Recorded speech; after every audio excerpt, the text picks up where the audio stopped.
Agosto 4. San Juan María Vianney. El santo cura de Ars. Párroco. Año 1859.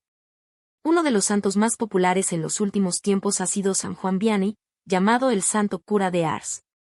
En él se ha cumplido lo que dijo San Pablo: Dios ha escogido lo que no vale a los ojos del mundo, para confundir a los grandes. Era un campesino de mente rústica, nacido en Dardilly, Francia, el 8 de mayo de 1786. Durante su infancia estalló la Revolución Francesa que persiguió ferozmente a la religión católica. Así que él y su familia, para poder asistir a misa, tenían que hacerlo en celebraciones hechas a escondidas, donde los agentes del gobierno no se dieran cuenta, porque había pena de muerte para los que se atrevieran a practicar en público su religión. La primera comunión la hizo Juan María a los 13 años, en una celebración nocturna, a escondidas, en un pajar, a donde los campesinos llegaban con bultos de pasto, simulando que iban a alimentar sus ganados, pero el objeto de su viaje era asistir a la Santa Misa que celebraba un sacerdote, con grave peligro de muerte, si lo sorprendían las autoridades. Juan María deseaba ser sacerdote, pero a su padre no le interesaba perder este buen obrero que le cuidaba sus ovejas y le trabajaba en el campo. Además, no era fácil conseguir seminarios en esos tiempos tan difíciles. Y como estaba en guerra, Napoleón mandó reclutar todos los muchachos mayores de 17 años y llevarlos al ejército. Y uno de los reclutados fue nuestro biografiado. Se lo llevaron para el cuartel, pero por el camino, por entrar en una iglesia a rezar, se perdió del grupo. Volvió a presentarse, pero en el viaje se enfermó y lo llevaron una noche al hospital, y cuando al día siguiente se repuso ya los demás se habían ido. Las autoridades le ordenaron que se fuera por su cuenta a alcanzar a los otros, pero se encontró con un hombre que le dijo: sígame, que yo lo llevaré a donde debe ir. Lo siguió y después de mucho caminar se dio cuenta de que el otro era un desertor que huía del ejército, y que se encontraban totalmente lejos del batallón. Y al llegar a un pueblo, Juan María se fue donde el alcalde a contarle su caso. La ley ordenaba pena de muerte para quien desertara del ejército. Pero el alcalde, que era muy bondadoso, escondió al joven en su casa, y lo puso a dormir en un pajar, y así estuvo trabajando escondido por bastante tiempo, cambiándose de nombre, y escondiéndose muy hondo entre el pasto seco, cada vez que pasaban por allí grupos del ejército. Al fin, en 1810, cuando Juan llevaba 14 meses de desertor, el emperador Napoleón dio un decreto perdonando la culpa a todos los que se habían fugado del ejército, y Vianney pudo volver otra vez a su hogar. Trató de ir a estudiar al seminario, pero su intelecto era romo y duro, y no lograba aprender nada. Los profesores exclamaban: es muy buena persona, pero no sirve para estudiante. No se le queda nada. Y lo echaron. Se fue en peregrinación por muchos días hasta la tumba de San Francisco Regis, viajando de limosna, para pedirle ayuda a ese santo para poder estudiar. Con la peregrinación no logró volverse más inteligente, pero adquirió valor para no dejarse desanimar por las dificultades. El padre Valley había fundado por su cuenta un pequeño seminario y allí recibió a Vianney. Al principio el sacerdote se desanimaba al ver que este pobre muchacho no se le quedaba nada de lo que le enseñaba. Pero su conducta era tan excelente, su criterio y su buena voluntad tan admirables, que el buen padre Valley dispuso a hacer lo posible y lo imposible por hacerlo llegar al sacerdocio. Después de prepararlo por 3 años, dándole clases todos los días, el padre Valley lo presentó a exámenes en el seminario. No fue capaz de responder a las preguntas que esos profesores tan sabios le iban haciendo. Resultado: negativa total a que fuera ordenado de sacerdote. Su gran benefactor, el padre Valley, lo siguió instruyendo y lo llevó a donde sacerdotes santos y les pidió que examinaran si este joven estaba preparado para ser un buen sacerdote. Ellos se dieron cuenta de que tenía buen criterio, que sabía resolver problemas de conciencia, y que era seguro en sus apreciaciones en lo moral, y varios de ellos se fueron a recomendarlo al señor obispo. El prelado, al oír todas estas cosas, les preguntó: ¿el joven Vianney es de buena conducta? Ellos le respondieron: es excelente persona, es el modelo de comportamiento. Es el seminarista menos sabio, pero el más santo. Pues si así es, añadió el prelado, que sea ordenado de sacerdote, pues aunque le falte ciencia, con tal de que tenga santidad, Dios suplirá lo demás. y así el 12 de agosto de 1815 fue ordenado sacerdote. Este joven que parecía tener menos inteligencia de la necesaria para este oficio y que luego llegó a ser el más famoso párroco de su siglo. 4 días después de su ordenación nació San Juan Bosco. Los primeros 3 años los pasó como vicepárroco del padre Valley, su gran amigo y admirador. Unos curitas muy sabios habían dicho por burla: el señor obispo lo ordenó, pero ahora se va a encantar con él, porque ¿a dónde lo va a enviar? ¿Que haga un buen papel? Y el 9 de febrero de 1818 fue enviado a la parroquia más pobre e infeliz. Se llamaba Ars. Tenía 370 habitantes. A misa los domingos no asistía sino un solo hombre y algunas mujeres. Su antecesor dejó escrito: las gentes de esta parroquia en lo único que se diferencian de los animales, es que están bautizados. El pueblucho estaba lleno de cantinas y de bailaderos. Allí estará Juan Vianney de párroco durante 41 años, hasta su muerte, y lo transformará todo. El nuevo cura párroco de Ars se propuso un método triple para cambiar a las gentes de su desarrapada parroquia. Sacrificarse lo más posible, y hablar fuerte y duro. ¿Qué en Ars casi nadie iba a misa? Pues él reemplazaba esa falta de asistencia, dedicando horas y más horas frente al Santísimo Sacramento en el altar. ¿Que el pueblo estaba lleno de cantinas y bailaderos? Pues el párroco se dedicó a las más impresionantes penitencias para convertirlos. Durante años, solamente se alimentará de unas pocas papas cocinadas. Los lunes cocina una docena y media de papas, que le durarán hasta el jueves. Y en ese día hará otro cocinado igual, con lo cual se alimentará hasta el domingo. Es verdad que por la noche las cantinas y los bailaderos están repletos de gentes de su parroquia, pero también es verdad que él pasa muchas horas de cada noche rezando por ellos. ¿Y sus sermones? Allí sí enfoca toda su artillería de sus palabras contra los vicios de sus feligreses y va demoliendo sin compasión todas las trampas con las que el diablo quiere perderlos.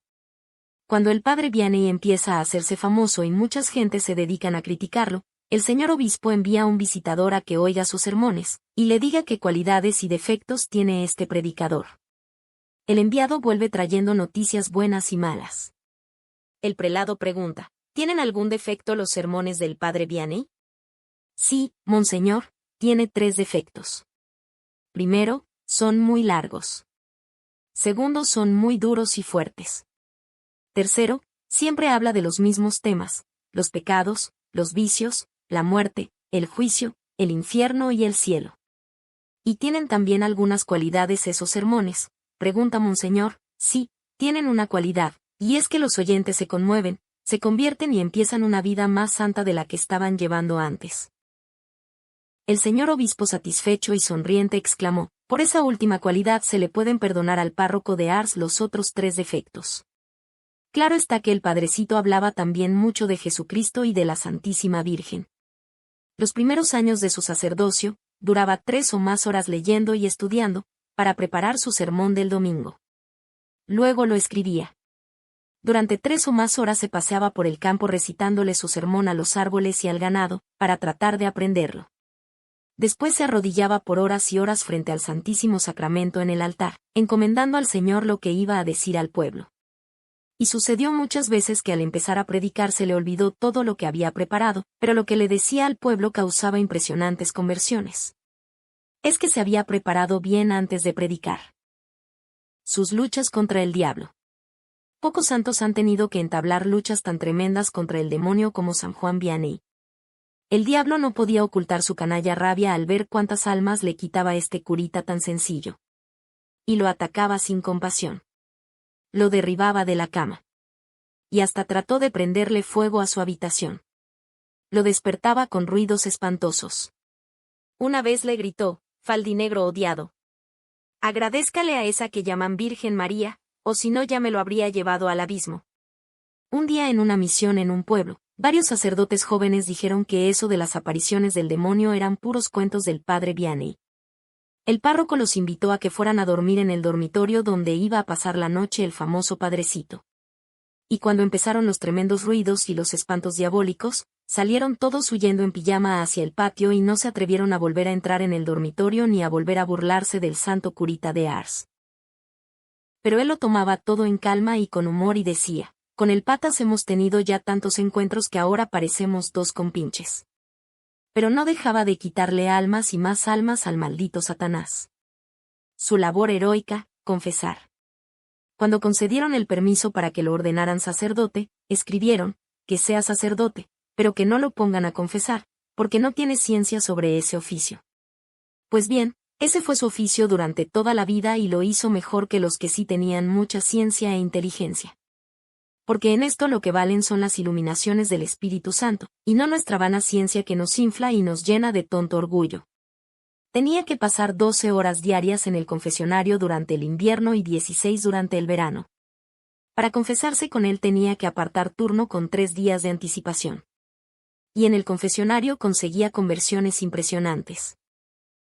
Desde 1830 hasta 1845 llegaron 300 personas cada día a Ars, de distintas regiones de Francia a confesarse con el humilde sacerdote Vianney.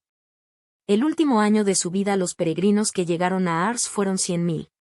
La estación del tren de Lyon tuvo que poner una ventanilla especial para vender tiquetes para Ars.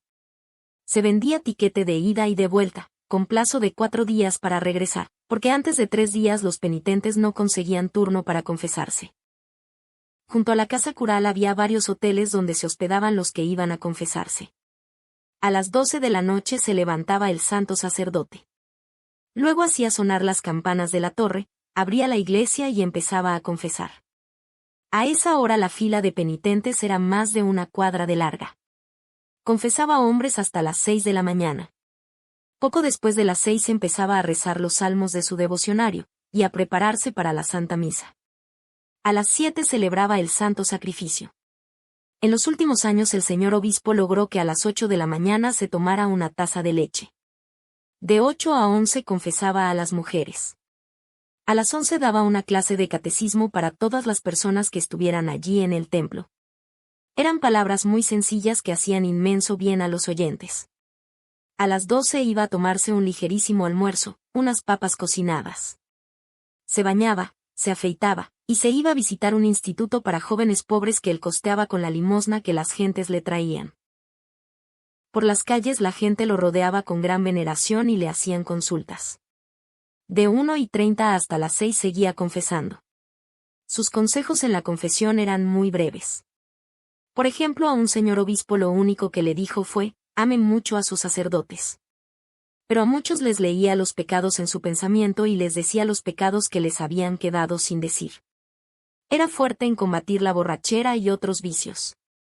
En el confesionario sufría mareos y a ratos le parecía que se fuera a congelar de frío en el invierno, y en el verano sudaba copiosamente. Pero seguía confesando como si no estuviera sufriendo. Decía por chanza, el confesionario es el ataúd donde me ha sepultado estando todavía vivo. Pero allí era donde conseguía sus grandes triunfos en favor de las almas. Por la noche leía un rato, y a las 8 se acostaba, para de nuevo levantarse a las 12 de la noche y seguir confesando. Horario heroico en verdad. Cuando llegó a Ars solamente iba un hombre a misa. Cuando murió, solamente había un hombre en Ars que no iba a misa. Las 4 cantinas que había alrededor del templo tuvieron que cerrarse por falta de clientela. Después durante esos años abrieron otras 8 cantinas y todas fracasaron porque nadie iba a emborracharse. Los bailaderos se fueron acabando, porque en sus sermones y confesiones arremetía sin miedo contra el baile. Decía que del baile se puede afirmar como de ciertos hongos, el menos peligroso es muy dañoso. En Ars todos se sentían santamente orgullosos de tener un párroco tan santo. Cuando él llegó a esa parroquia la gente trabajaba el domingo y cosechaba poco. Logró poco a poco que nadie trabajara en los campos los domingos y las cosechas se volvieron mucho mejores. Era humildísimo, siempre se creía un miserable pecador. Jamás hablaba de sus obras o éxitos obtenidos. A un hombre que lo insultó en la calle le escribió una carta humildísima pidiéndole perdón por todo, como si hubiera sido él quien hubiera ofendido al otro. El señor obispo le envió un distintivo elegante de canónigo y nunca se lo quiso poner. El gobierno nacional le concedió una condecoración y no se la quiso colocar. Decía con humor. Es el colmo, el gobierno condecorando a un cobarde que desertó del ejército. Y Dios premiaba su humildad con admirables milagros. El 4 de agosto de 1859 pasó a recibir su premio en la eternidad. Santo cura de Ars, pide a Dios que nos envíen siempre buenos párrocos como tú. Por favor suscríbete, dale a la campana y regálame un me gusta para que llegue a más personas.